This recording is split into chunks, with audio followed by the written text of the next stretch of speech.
Back, very juicy chicken satay there. Hopefully we'll get to enjoy those skewers with my panelists at the end of this show. Now I want us to take a look at now the main story of the day, and it's about to do, it has to do with this row over the IEBC. And just going through the headlines, there's one story on Citizen TV, and we'll look at that as well. Even as we line it up, let's just sample some of the headlines to do with that story. And on page 6 of the Standard, coalitions in fresh battle over electoral reforms. Code rejects planned review of elections law. Wetangula says opposition will block changes in electoral laws. MPs divided as they need to vote on poll changes. Duale says Raila plans to rig 2017 poll. Uhuru assures Kenyans of credible polls. Furor witnessed in Jubilee branch. Okay, that's something different, but at least all these 6-7 different headlines on the same matter on the Standard. If you could take a look at the Nation as well. Raila Uhuru allies trade accusations of voter machines. Ruto tells off opposition on IEBC. Kiunjuri accuses Raila of trying to delay the polls. Of course, definitely is the biggest story. But now let's see the story by Francis Gashuri on Citizen TV. A major showdown looms in Parliament tomorrow as the National Assembly reconvenes for a special session to deliberate on a series of proposed changes to the electoral laws. IEBC, through the Justice and Legal Affairs Committee, proposes to change the law to allow for manual voter identification and results transmission should the electronic systems fail. But Code insists on exclusive use of technology in the August polls, and Jubilee claims that Jubilee has hatched a plan to read the outcome. The story.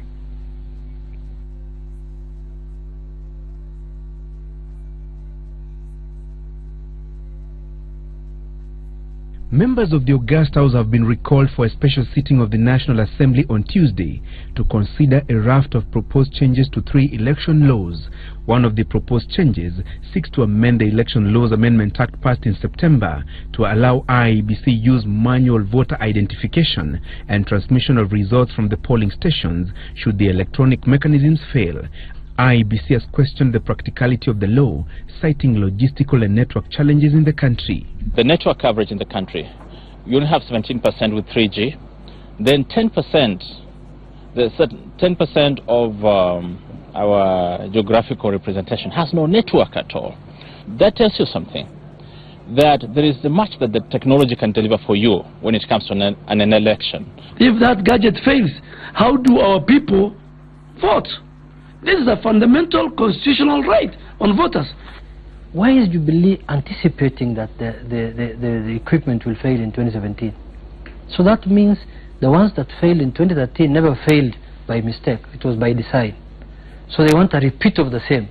Exclusive use of technology in the upcoming polls was one of the agreements reached between the ruling party and the opposition during the joint Parliamentary Select Committee dialogue. Ikiwa utatumia wingi wa wabunge wako katika bunge kuharibu election law, basi kaa tayari, nenda ununue tear gas matangi ingine, tutakutana kwa mabarabara, hatuwezi kubali. Jubilee wamekundua ya kwamba wao huwa wanasema they have a tyranny of numbers, na sisi Code we have a tyranny of brains. Kama ile maandamano ilikuwa serious, ile inakuja itakuwa even more serious. The two main players in next year's contest, trading accusations with each side claiming its opponent had hatched a plan to manipulate the systems and influence the outcome.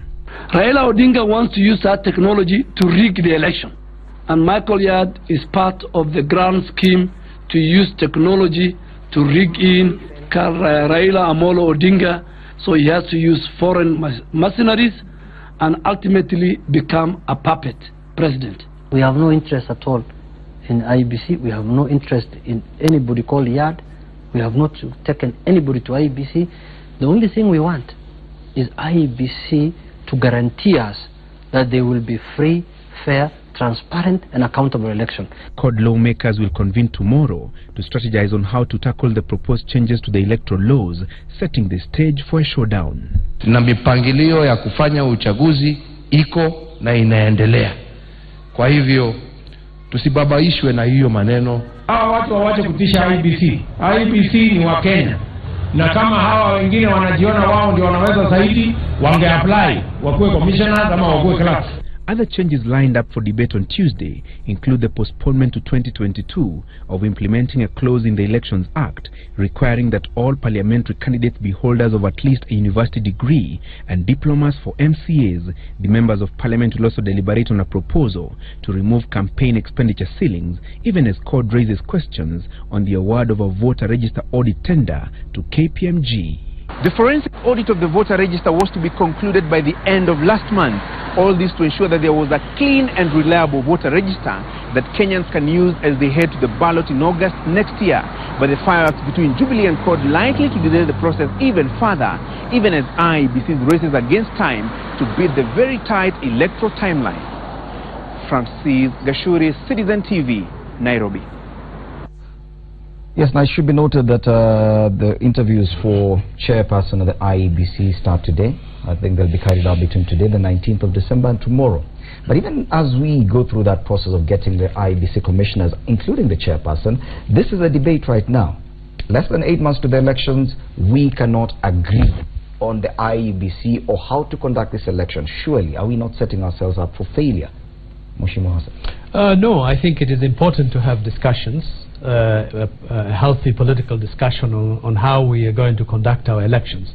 But what is wrong and what is counterproductive is to this personalization and demonization of the commissioners and the people who work in the IEBC, as well as the institution itself, and to micromanage an institution that we have agreed is a constitutional independent institution.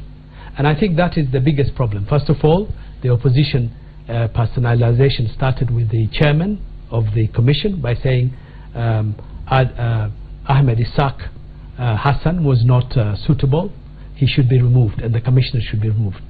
That happened. Now we are about to set up the new institution. We are demonizing the whole process. The opposition is demonizing the whole process by saying there is likely to be a possibility that there is a plan to rig the elections. And by arguing that way, we are denting the image of this institution in the public eye. And that is completely wrong, and I think that is something that the opposition should be challenged on and cautioned about, because it is not healthy for our democracy to run down an institution that is likely to run the elections whether we like it or not. It is a constitutional institution. Come August 2017, we're not going to export an institution from another planet. This is a Kenyan institution, and there should be constructive engagement on how to go forward on these issues. But I think the current argument of saying that the elections are going to be rigged by Jubilee or this or that is not a very healthy thing for our country. Yes. Deputy Governor, we are hearing very interesting, for the very first time, accusations that the opposition could be planning to rig the elections. Or usually the allegations go the other way, as in you usually accuse the incumbent of probably using state resources to manipulate something. But now, majority leader there, Eden Duale, you hear him directly saying Raila is planning to do this. Yeah. Well, Fred, it's not for the first time. I think Duale is used to seeing that when he senses defeat. If you recall, sometime last year when we were doing the by-election in Malindi, and the polls showed that the CORD candidate William Mutengo was very, very far ahead of very determined Jubilee. Duale came on TV and said the same thing, that CORD is planning to rig the election in Malindi. So I think it's something that he does when he knows that things are not going too well for the ruling coalition. But also on this whole IEBC saga, I mean, there's been a lot of talk about opposition interfering with the work of IEBC. You know, but the Englishmen call it smelling a rat. There's been several things that are being done in succession. The other day it was procuring of ballot paper tender. 10 months to the election, while the ballot papers will be printed in July once the candidates are known after the nomination exercise. Why is it being done now, hurriedly, before new commissioners come in? the delay in recruiting the commissioners. They should have been in place by now. We are headed into the next year. We don't have commissioners in place. Now you're saying that technology will fail. I mean, if you're spending billions of shillings buying technology, does it fail? Yes. Do you have redundancies that are still technical? You don't have to go manual? Absolutely. You know, I'm seeing the CEO talking about areas that don't have network. In areas you don't have network, you buy satellite phones. Yeah, you have a budget to do it. So you smell a big rat as opposition when somebody begins to say that we are not for technology, let's go manual, especially coming from a government that came into power saying they are digital. So themselves, they should be believing in being digital. But I think that should be clarified. So the change is not, the change is the current law as it stands does not offer an alternative. Yes. It simply says biometric voting. And therefore, there is a risk in many areas of a possibility of a failure. And the law is simply adjusting to make sure that, in fact, if there is, in the event of a failure, that people in other parts, in parts of the country where that problem is, even if it is in Nairobi, do not get disenfranchised. They would still have the right to vote if they can prove that they are registered and they have their identification. Yeah, but that's among the laws that you seek to amend tomorrow. Yeah, that is a democratic process. Why does the opposition want to disenfranchise huge number of Kenyan people in case the system fails? The member from Kamkunji, just hold on. The member from Kamkunji is misleading the public. Yeah, it's very clear that they're saying the alternative should be manual. Now, if you look at the way polling is done, right? If you go to Kilimani Primary School, it's a polling center. It has 10 or 15 polling stations. Every class has a polling station, and you go alphabetical. If one fails, you go to the next one that's working. Yeah, you don't say that this one has failed, let's go manual. You have backup systems that are still based on the same technology. What we are wondering is, why are you insisting that we must go manual? Manual, you manipulate. We're not insisting that we go manual. But you see, we must correct it. No, but also it is an alternative. But also, Fred, really, you know, when I hear people asking whether the opposition can rig, I mean, we've just come from seeing the U.S. election where there are allegations of hacking by Russia to be assisted, to Donald Trump. So it is not out of mere speculation. It has happened before. We have seen, opposition, winning in many other places. But the question, of course, yes, of course, yes, because even in the last election, really, to be very honest, Raila was the incumbent. So the question is, we have to have a system that is foolproof. You've traveled across this country. If you look at network penetration, if you have it at 17%, remember the last election, we were looking at our screens when things were hanging. I mean, they hang for so long. So let us not try to pretend that we have actually advanced as a country to the point where we can do pure electronic voting. Indeed, and in fact, when I listened to Junet Mohammed, questioning and looking at even how we are hearing stories about the IEBC, clearly the IEBC is not the one that conducts votes for people. I mean, really, the votes are with the people. If you are actually confident, it doesn't matter which system that is going to be used, whether manual, whether electronic, whether in between there, whether hybrid, the people are the ones with the vote. And if I was to go by the chest thumping that I can see from the opposition, people saying that they are actually winning, the question is, why are you panicking now? In fact, why would you question? Is the panic more on the opposition side or the government side? Of course it is the opposition, because when you have people questioning who has been awarded a certain tender, does it therefore mean that we have to have a committee from CORD and Jubilee to agree on who is going to win a tender in a commission that is supposed to be independent? We'll come back to that conversation because we're hearing names like Michael Yard, who we don't even know who he is. As an election observer, because I know you've chaired ELOG and observed the elections across this country, surely, does this argument, is this the kind of relevant argument we should be having at this time? It's a very relevant argument. But let me just break it down slowly so that Maura and Honorable Yusuf Hassan can understand the procedure that the law has. You try to say that you are not understanding? Yes, because they are saying that voting will be electronic. The law does not provide for any voting that will be electronic. And I just wanted to make it very clear. Now, we need to understand where we are coming from as a country. You see, in many jurisdictions, voting is manual. Are we together? Because there is that aspect of trust. and people believe in certain institutions and certain individuals who run election. Now the problem we have in our country, we are coming from a level where people believe that elections are stolen. So what the law has done currently is to make it very difficult to rig the elections. Now what happened in the last election, we spent a lot of money to purchase biometric voter registration as well as electronic voter identification device. You know, there are two things. There is what, and the law now is very clear that without your biometric, you will not be registered. Number two, the law is also very clear that without biometric, you will not be identified. That means you will not vote.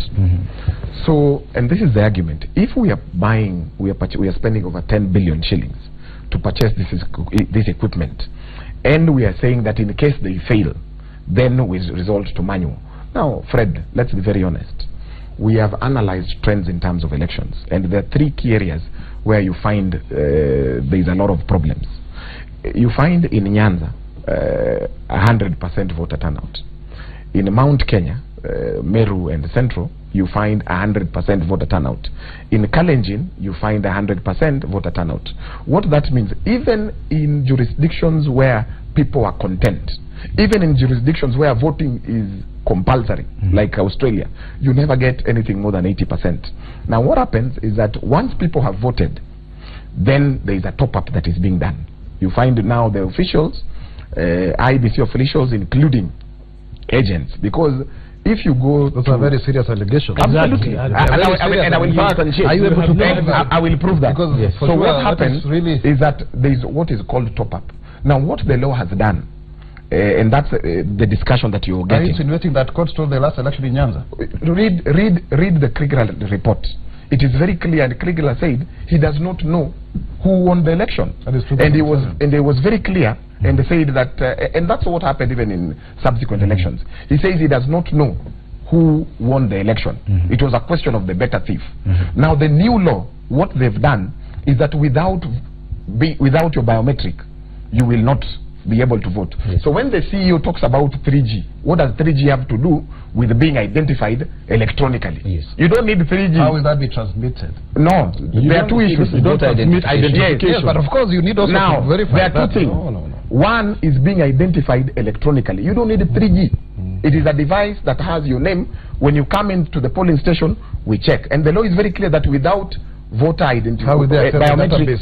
The database will be, it is a local. It's local on the computer. It will be, cannot be local for the whole country. No, it is, of course. Let me just break it down so that these people understand. But identification does not need 3G.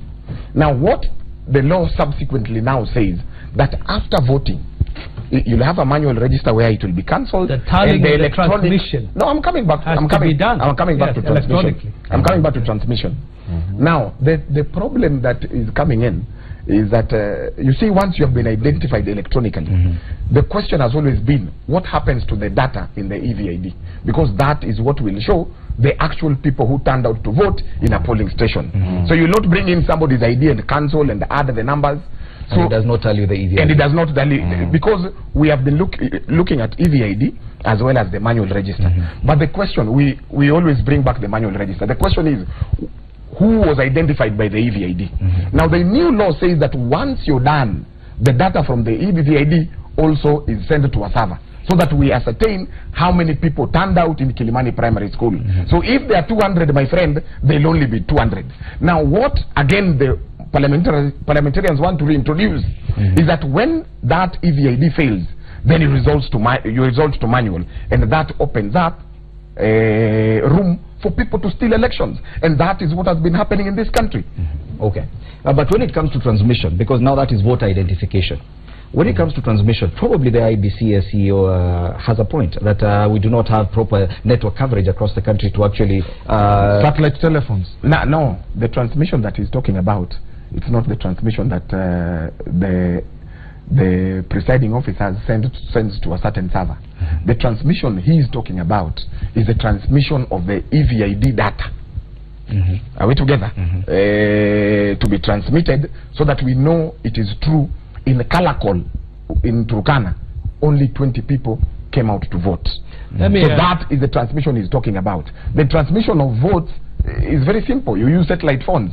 But because the law is very clear that transmission as well has to be done on the EVID. Let us interrogate Brian Wake's we'll take a break in a short while. So suggestion that in fact elections are stolen. For example, in my own constituency, when you finish at a polling station with all the agents, the numbers are counted, and you know before it is transmitted who has won in that particular polling station, and you sign for the documentation.